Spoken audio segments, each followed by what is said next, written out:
वर्तमान में F-22 Raptor इकलौता 5वीं पीढ़ी का फाइटर जेट है जो सेवा में है।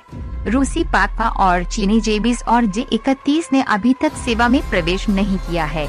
आज के समय में चौथे पीढ़ी के युद्ध विमानों का महत्व काफी है और ये सेनानीवाद में भी काफी उपयोगी होंगे।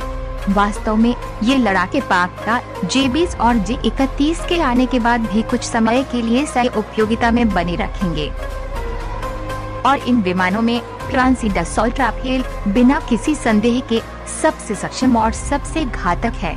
राफेल पहले ही 3 अलग अलग युद्धों में खुद को साबित कर चुका है। अफगानिस्तान में इसने तालिबान के खिलाफ कई जमीनी हमले किए।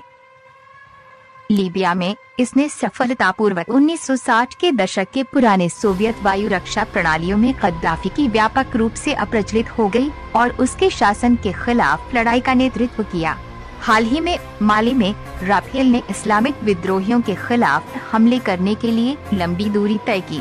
इस प्रकार राफेल केवल 1 दशक पहले सेवा में प्रवेश करने के बावजूद 3 युद्धों का एक अनुभवी है। सुपर हॉर्नेट को छोड़कर इसके सभी प्रतियोगियों के लिए एक महत्वपूर्ण अंतर है जिनमें से किसी ने भी सोवियत वायु रक्षा प्रणाली या विद्रोहियों के खिलाफ कोई मुकाबला नहीं देखा है।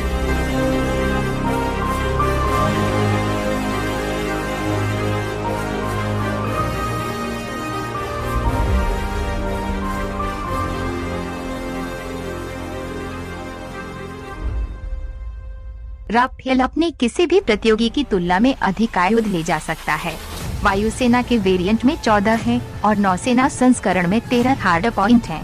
इसके विपरीत F-35 अपने स्टेल्थ मोड में केवल 4 मिसाइल को ले जा सकता है। F-A-18 भी F सुपर हॉर्नेट और F-16 केवल 11 ले जा सकते हैं और Su-35 12।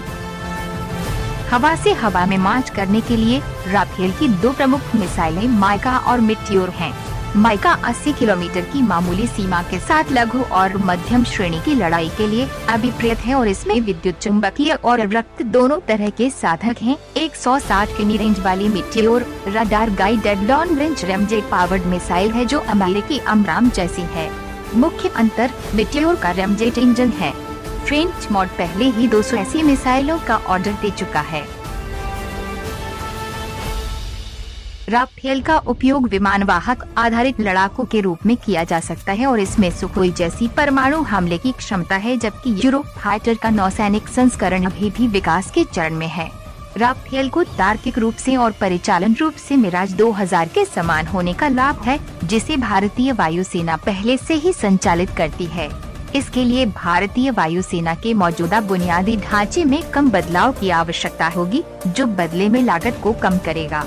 यदि भारत ने यूरो फाइटर का विकल्प चुना था, तो ये भारतीय वायुसेना के बेड़े में एक नया संस्करण होगा, जो नए बुनियादी ढांचे का निर्माण करने के लिए मजबूर करता है और अपने पायलटों को एक नई तकनीक से परिचित करने के लिए प्रशिक्षण की एक श्रृंखला शुरू करता है।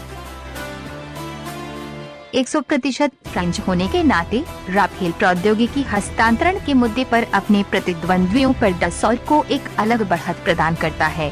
यूरो फाइटर के मामले में भारत को अधिग्रहण या प्रौद्योगिकी हस्तांतरण से संबंधित एक मामूली मुद्दे को सुलझाने के लिए 4 देशों से निपटना होगा। $84.48 मिलियन मूल्य के साथ राफेल यूरो फाइटर की तुलना में सस्ता है।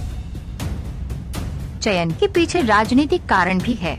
भारत ने अमेरिका से फाइटर जेट न खरीदने की कसम खाई है, क्योंकि अमेरिका के पास महत्वपूर्ण तकनीक को भारत तक पहुंचने से रोकने का बहुत अच्छा इतिहास है। जर्मनी में एक कानून है जो युद्ध के दौरान स्पेयर पार्ट्स की बिक्री पर प्रतिबंध लगाता है। हमें इस तरह के परिदृश्य में टाइफून बेड़े को जमीन पर रखना पड़ सकता है और ब्रिटेन ने कारगिल युद्ध के दौरान हैरियर बेड़े के लिए हमें स्पेयर पार्ट्स से वंचित किया था, इसलिए हम उन पर भरोसा नहीं करते हैं। ये केवल फ्रांसी था जिसने हमें आपातकालीन स्तर पर मिराज 2000 के लिए स्पेयर पार्ट्स की आपूर्ति की थी। इस प्रकार इसमें कोई संदेह नहीं है कि राफेल सबसे अच्छा मध्यम लड़ाकू जेट है और विपक्षी दलों द्वारा बनाए गए सभी विवादों के बाद भी भारतीय वायुसेना के लिए एक गेम चेंजर है।